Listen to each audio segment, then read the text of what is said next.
de la Centrafrique, le Cameroun, où une élection présidentielle très contestée a eu lieu le 7 octobre dernier. Le président Paul Biya a été déclaré réélu le 22 octobre dernier par le Conseil constitutionnel, avec des accusations de l'opposition de fraude.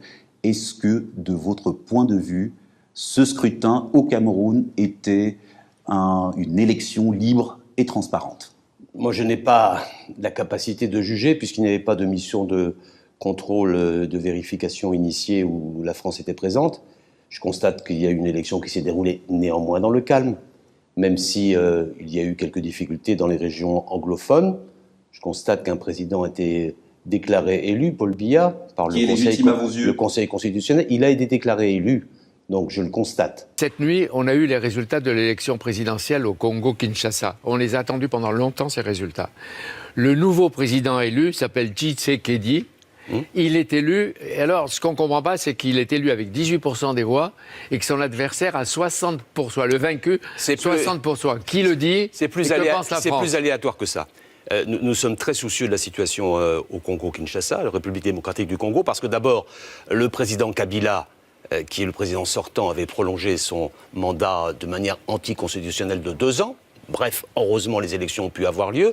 Ces élections se sont déroulées à peu près dans le calme, ce qui est une bonne chose, mais il semble bien que les résultats proclamés, M. Tshisekedi déclaré vainqueur, ne soient pas conformes aux résultats que l'on a pu constater ici ou là, parce que la conférence épiscopale du Congo a fait des vérifications, a annoncé des résultats qui étaient totalement différents. Dans beaucoup de milieux de la société civile camerounaise, on entend ce discours qui dit « Eh bien, la France ne dit rien, se tait, n'est pas à nos côtés, on trouve porte close et on n'arrive pas à faire entendre cette aspiration démocratique, cette soif du changement. » Est-ce que la France préfère aujourd'hui en Afrique centrale avoir des relations avec des États ou des régimes stables, un peu autoritaires? Monsieur, il y a bien longtemps, vous êtes peut-être d'un autre monde, mais il y a bien longtemps que la France ne choisit pas les gouvernements à la place des Africains.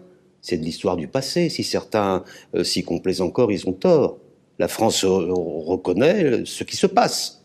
Elle n'a pas à se substituer aux acteurs. Elle a à aider les acteurs quand ces acteurs le demandent. Je pense qu'il faut qu'il y ait d'abord qu'on garde son calme, qu'on évite les affrontements, et puis que la clarté soit faite sur ces résultats qui sont inverses à ce que l'on imaginait et à ce qui était avancé. Parce que ça peut mal tourner, parce que M. Fayoulou était a priori le leader sortant des élections et qui aujourd'hui... Et qu'est-ce que fait la France? Elle observe, la France agit... Elle ne s'en mêle pas, elle s'en mêle? La France agit parce qu'elle est membre du Conseil de sécurité. Elle a saisi le Conseil de sécurité en fin de semaine dernière pour que les résultats constatés soient les résultats réels, et puis elle souhaite que le calme revienne, que la sérénité soit présente dans ce pays, et que les chefs d'État africains et les organisations africaines puissent agir pour que les résultats soient les vrais résultats des élections.